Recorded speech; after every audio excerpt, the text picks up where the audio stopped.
Welcome to the Michigan Runner Show. Join us each time as we explore the people, the places, and the events that shape our great sport. We have three hats. And where are you from? I'm from Denver, Colorado, and I am a two-time Paralympian bronze medalist, and I will be competing in the long jump here at the National Championships in New York. Now, how old were you when you got into Paralympics? I was 17 when I first got into Paralympics. I am now 25. And you told me that you did the Paralympic snowboarding at one time. Yeah, so I went to a camp with Move United for snowboarding, and this was maybe like a couple years ago, and I had a lot of fun. I met a lot of cool people, and I mean, growing up in Colorado, you gotta snowboard, you gotta ski, so it was a really cool opportunity. So they just had the Winter Paralympics. Did you kind of watch a bit of it and kind of wish you were out there snowboarding? Yeah, absolutely I did. I would have thought, or I do think that it would be really cool to be a winter and summer Paralympian, but I do feel like I would probably have to be in a different kind of shape for snowboarding. I might need to be a little bit heavier to get down the slopes a little bit quicker, and then in track and field you have to be a little bit lighter and like leaner. So I would have to put on a lot of muscle probably to snowboard. Yeah, I know that's not easy. And track, it's all about every ounce counts, you know. Yeah. And for sure. So then you were also, I loved your speech up there about people, thinking you're disabled and stuff like that. And a lot of places now are called adaptive athletes. Like the University of Michigan is starting an adaptive athlete program. So that was a great speech about that. Do you talk to groups or kids about getting into adaptive sports?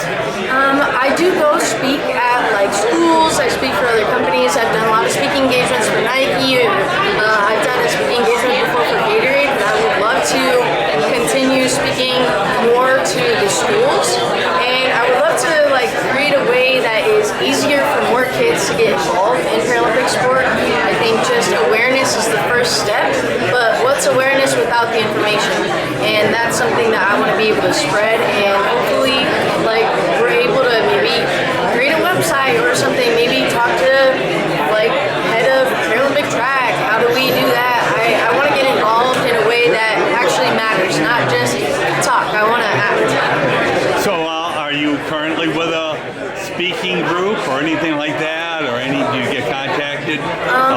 Not currently with a group in specific to speak, but I am under management, and people can reach out to my email and talk to my managers, make sure that we can fit everything into the schedule as far as speaking engagements. And one last thing, you're on the reality TV show, I heard. What was the name of the show? I was on Love Island season 8. You said it was a good experience, but it was different, right? It was very different. It was very different, but very thankful for the exposure. Well, hey, have a great competition this weekend. Wish you the best. Thank you. Hi, I'm Michael Brannigan, representing for UK Athletic Club. My event is for 800, 1500 meters, and the 5K. I'll be racing at the USA Power National Championship this weekend at Icon Stadium. And so what events are you running this weekend? Tomorrow, Thursday, I'm racing the 5K tomorrow afternoon and then this weekend on Saturday, I'm racing the 1500. So 5K and the 15. Okay. And then now, in Para, do you have to run rounds, or are you going to just run one race? Do you just run one 5,000 and one 15, or do you have to run one 5,000 and one 1,500? Oh, so they got their best time. Okay. And how's your season been going so far? My season been going good. I got a brain. I had surgery all the way up to up in my hand. I've been getting headaches and migraine. Right. That's been 7. Wednesday, May 27th, I got the surgery. Right. And I'm trying to get back into running and training. And we were out. I was in Los Angeles on USATF Grand Prix, went 1500, 357. I traveled to LA and then went to Portland Track Festival and went 352 this season, bet in the 15. So I'm looking at where I'm at. This is an off year. There's no World Championship, no Olympic Games this year. I'm seeing where I'm at and my fitness. And then this is your home. You grew up on. yeah, New York. So this is my home. I grew up not far from here, from East Northern Island. This is my home state, New York. I say everyone, and I'm blessed and thankful to be here in New York. Well, okay. Well, you have a great competition. And I'm so excited to compete and race this for USA Pound National Championships. Well, it's I'm great. blessed to have Coach Sonia and friend people, USA track fans, and I inspire Grant Fisher and all these pros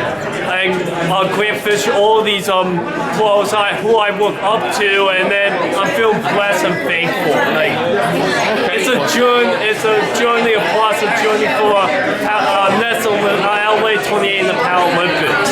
Okay. Well, hey, congratulations, and have a great competition. Thank you. Max Rome. I compete in F64 men's discus. Okay, and how many years have you been throwing the disc? Been throwing the disc since 2014, right around there.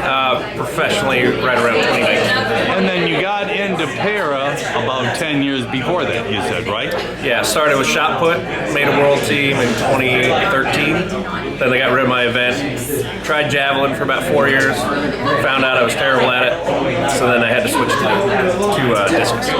Okay, and now I could see, discus is really hard, really, because you've got to land in just one leg when you throw it. But now with the shot and the disc, you got that spinning motion. And so I would think that would be easier to pick up than it definitely was, but it still took you a long time to make that change, right? Yeah, becoming a rotational thrower on a below-the-knee prosthetic, you have to jump into a fly, and then you have to land, be balanced, apply power into the throw. So it's very hard, very complicated to trust that part of you that you can't feel or see, and then make the technique work for you.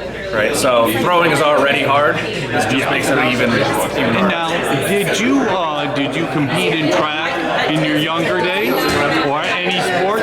So I was a terrible athlete in high school. Oh, okay. And only did recreational sports in high school, mainly snowboarding. And then as soon as I got hurt, got introduced to all adaptive sports. Tried to run track, found out I was really slow, but I'm kind of big. Yeah, right. I can't teach tall. Nope. So then we started throwing things, and it's worked out. So then you did snowboarding. Now, how did you like that, and how did that work out when you did? Did you just do that recreationally? Just recreationally. It's great, actually, cross-training for throwing.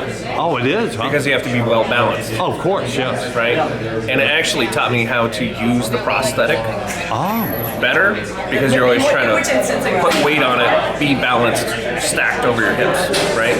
Those are all universal principles. Right. So do you still snowboard some of the time now?